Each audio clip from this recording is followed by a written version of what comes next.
Everything was fine, and we were expecting our first child, and we're really excited about it. It was that very night that we had a scare that she started going into labor. I couldn't process what was going on, and it was all happening so fast. 1 minute my life is normal, the next minute I might be having my baby early, and what's going to happen? Micah was born around 26 weeks gestation, so that's very extremely premature. He was very small. He was only about maybe 2 pounds, 3 ounces. I was looking in this isolette at this tiny, fragile, underdeveloped baby, and he had all these tubes and all these lines and all these wires coming out of his little tiny body. And I just couldn't process that was my baby. He actually did quite well when he was first born. He just needed a little bit of a CPAP, which is just a machine that helps support his breathing.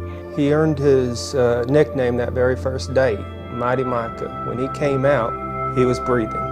He also had some issues with a PDA, which is this ductus arteriosus that sometimes doesn't close in premature infants. He also had to have that PDA ligated, so he had to go to Dallas to be have the surgeon surgically ligate that. And I remember they let me stick my hand in there, and he instantly grabbed onto the tip of my finger. And that moment we just bonded. He also had issues with his eyes. He had retinopathy of prematurity, which just means the vessels were aggressively growing, and he's at risk of having retinal detachment and blindness. When we found out that Micah had retinopathy of prematurity, we found out that he was at a stage 2, but once it gets to stage 3 or 4, it's very serious and it requires immediate treatment. This one particular morning, Royce and I were waiting outside Micah's room, and Dr. Lou and a couple of the nurses were in there, and Dr. Lou was doing his exam. He told us that Micah's ROP went from a stage 2 to almost a 4.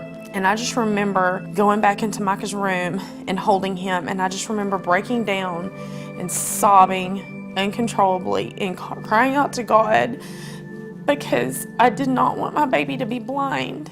I felt hopeless, but the only thing I could do is just pray and have faith in God and have faith in this new treatment that Dr. Lou had brought with him to Mother Frances and to Tyler.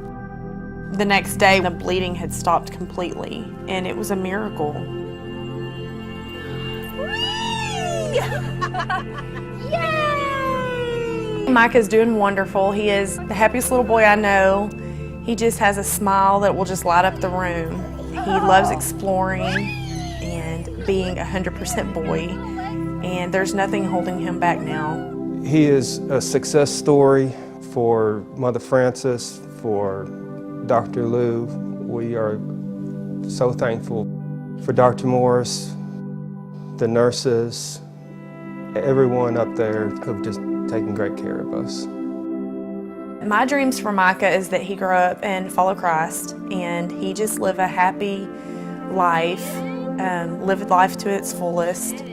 I pray that he just grows up to do the things that he enjoys to do and that he loves. And I look forward to teaching him how to play baseball, teaching him how to play basketball, helping him with his homework, and teaching him how to be a good person. I never in my wildest dreams would have ever thought that my family would have needed the services of Children's Miracle Network, because I never thought I was going to have a premature or sick baby. You may not have needed the services from the CMN, and you may not ever need it, but chances are you're going to know somebody that's going to need the services from the Children's Miracle Network. And we're just so blessed by what they've done and the people who have given their donations, because they've helped our little miracle.